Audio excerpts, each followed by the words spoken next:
Hi friends, welcome to ZianasFoodArchive. இன்றைக்கி நம்ம பார்க்க போகிற ரெசிபி என்னென்னு பார்த்தீங்கன்னா ஒரு ஸ்பைசியான சில்லி பேஸ்ட் ரெசிபி தான் பார்க்க போகிறோம். அதுவும் காந்தாரி மிளகாய் வச்சு பேர்ட் சைட் சில்லி பேஸ்ட். இதை பண்ணுறதுக்கு ரொம்பவே ஈஸி. எல்லா கிரேவிஸ்க்கும் நீங்கள் யூஸ் பண்ணலாம். வாங்க எப்படி பண்ணுறதுன்னு பார்ப்போம். ஃபஸ்ட்டு ஒரு கப்பு நிறைய காந்தாரி மிளகாய் நான் எடுத்து வச்சுருக்கேன். ஸோ இது வந்து பச்சை கலர் ரெட் கலர் ரெண்டுமே மிக்ஸ் பண்ணி தான் நான் எடுத்து வச்சுருக்கேன். இப்போ இதில் உள்ள காம்பெல்லாம் நம்ம நீக்கி எடுத்து வச்சிடலாம். ஸோ இந்த காந்தாரி மிளகாய் பார்த்திங்கன்னா ரொம்பவே மெடிசினல் எஃபெக்ட் உள்ள ஒரு மிளகாய் மற்ற மிளகாய் விடவும். இப்போ இதை வந்து ஹாட் வாட்டரில் நம்ம போட்டு ஒரு 3 to 5 minutes மூடி வச்சிடலாம்.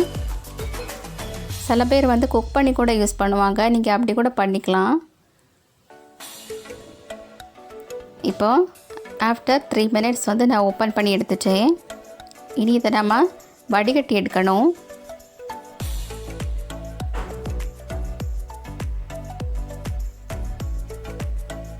இப்போ நல்லா வடிகட்டி எடுத்தாச்சு. இப்போ அதை மிக்சியில் போட்டுடலாம். நம்ம அரைச்சி எடுக்கணும். இதுக்கு கூட மற்ற ஐட்டம்ஸ்லாம் ஆட் பண்ணிக்கலாம். ஒரு சின்ன துண்டு அளவுக்கு இஞ்சியை தோல் நீக்கி அதை ஆட் பண்ணிக்கலாம். இதுக்கு கூட ஒரு 3 சிறிய பல் அளவுக்கு பூண்டு எடுத்து ஆட் பண்ணிக்கலாம் தோல் நீக்கிட்டு.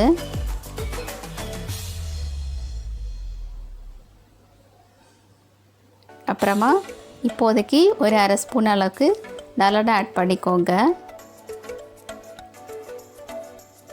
இப்போ இதை நம்ம நல்லா அரைச்சி எடுத்துடலாம். தண்ணி எதுவும் ஊற்றக்கூடாது. இந்த மாதிரி கெட்டியாக தான் அரைச்சி எடுக்கணும்.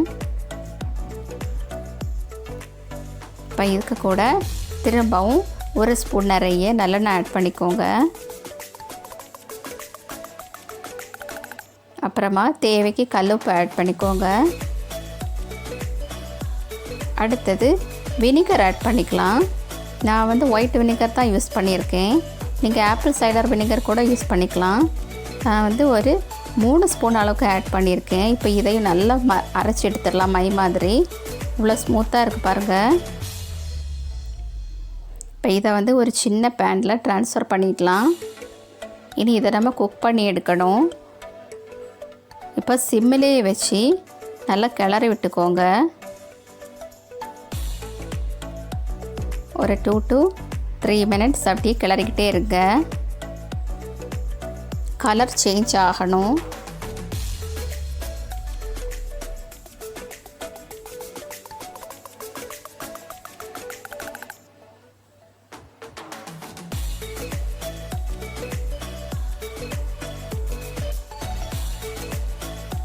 இப்போ ஓரளவுக்கு நம்ம கிளறிட்டு இருக்கோம்.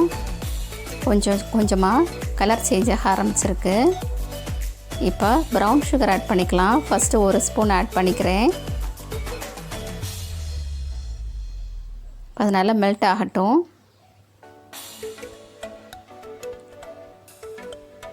அப்புறமா தேவைக்கு இன்னொரு ஸ்பூன் கூட ஆட் பண்ணிக்கலாம். ப்ரௌன் சுகர் எதுக்காக ஆட் பண்ணிக்கிறோன்னா இந்த ஸ்பைசினஸ் ரொம்ப அதிகமாக இருக்கும். ஸோ அதை வந்து கொஞ்சமாக ரெடியூஸ் பண்ணுறதுக்காக. இப்போ திரும்பவும் வினிகர் 1 ஸ்பூன் கூட ஆட் பண்ணிக்கலாம்.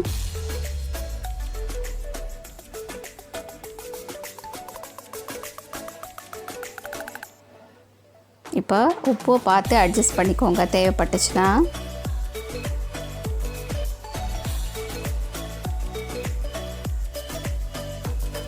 அடுத்தது ஃபைனலாக 1 டேபிள் ஸ்பூன் அளவுக்கு நல்லெண்ணெய் திரும்பவும் ஆட் பண்ணிக்கோங்க. இப்போ நல்லா மிக்ஸ் பண்ணிகிட்டே இருங்க. அவ்வளோதான், நம்ம எல்லா ஐட்டம்ஸும் ஆட் பண்ணிட்டோம். இனி ஒரு 2 to 3 minutes அப்படியே கைவிடாமல் கிளறிக்கிட்டே இருங்க.